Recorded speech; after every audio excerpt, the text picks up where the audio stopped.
French President Nicolas Sarkozy is calling it a breakthrough. German Chancellor Angela Merkel said today any restructuring of Greek debt should be done through the voluntary participation of private creditors, ending, it would appear, the standoff between Germany and the ECB and perhaps raising the chances that Greece does receive a second IMF bailout and avoids a default. Now, the likelihood of a default was exactly what led Standard & Poor's to downgrade Greece to CCC. Joining us now, the man who pulls the trigger at S&P, Moritz Kraemer. Moritz heads S&P's Sovereign Ratings Group for Europe, the Middle East, and Africa. He's in Frankfurt this morning. Moritz, ultimately, the key question and the one that is so important to hear from you from is this issue of voluntary participation. Does it matter? If there's a restructuring, voluntary or not, does it, in your mind, constitute a credit event? First of all, I should say I'm not the guy who pulls the trigger. This is a committee decision, as you're aware, but I know what you mean. Look, the question on whether a default or not is called is not a black and white question. You have to look at the context.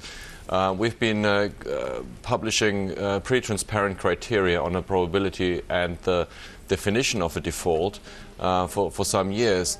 Basically, in a nutshell, what it means, if you as an investor, you get securities in exchange of the securities that you already have, which put you in a worse position, meaning longer tenors, lower coupons, a combination of the two, different currency, all these sorts of things would constitute a default under our definition.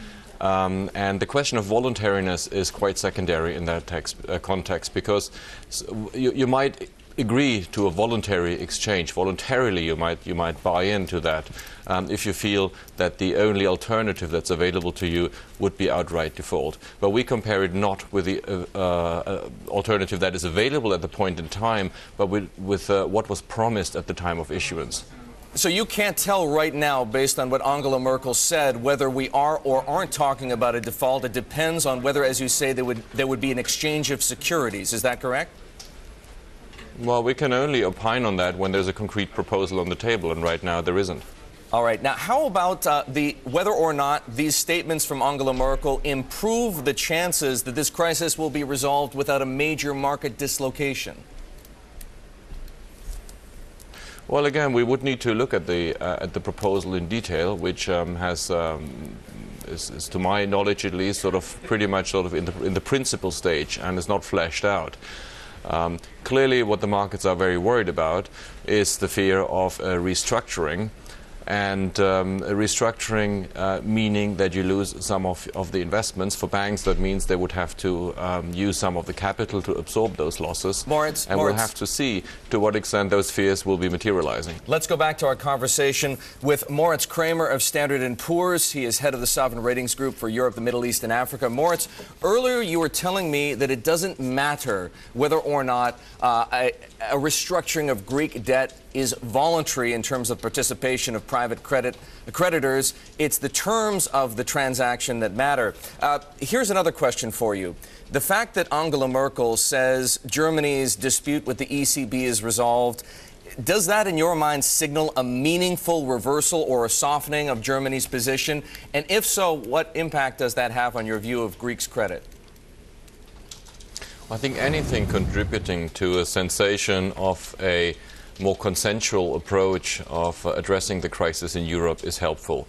There's been a lot of controversy among governments, between individual governments and the ECB, even sort of within certain government circles there have been contradictory statements. So anything that gives the perception that there is actually sort of a strategy that is endorsed by all important players has to be helpful in the context that we're living through right now. What about the political chaos in Greece right now, the political instability, the threat that George Papandreou will not be able to continue as prime minister? How much of a risk is that to your rating? Well, we will know quite soon whether he will be able to continue as prime minister, because he is asking for a vote of confidence in the parliament, if he does not get that, of course, then we have a whole new situation. He is just coming out of a cabinet reshuffle, which surely has been designed to bolster the support of his parliamentary caucus.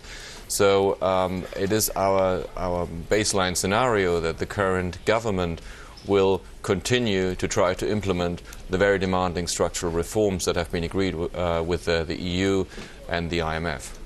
Moritz, from S&P's perspective, is there any way to change the bond covenants that would meaningfully give Greece more time to repay or perhaps force bondholders to share some of the pain that would not, in S&P's view, constitute a default? Well, I cannot possibly sort of go into giving sort of policy advice, neither on this forum nor anywhere else. But as I pointed out earlier, it's not so much sort of the legalities and the voluntariness that matters. It's really the comparison of what has been promised to the investors and what is actually delivered. If there is a gap, then it constitutes a default. All right, Moritz, you've made it very clear. If there's a gap between what investors stand to get now and what they might get under a restructuring, it constitutes a default for S&P. Moritz Kraemer, head of the Sovereign Ratings Group for Europe, the Middle East, and Africa at Standard & Poor's.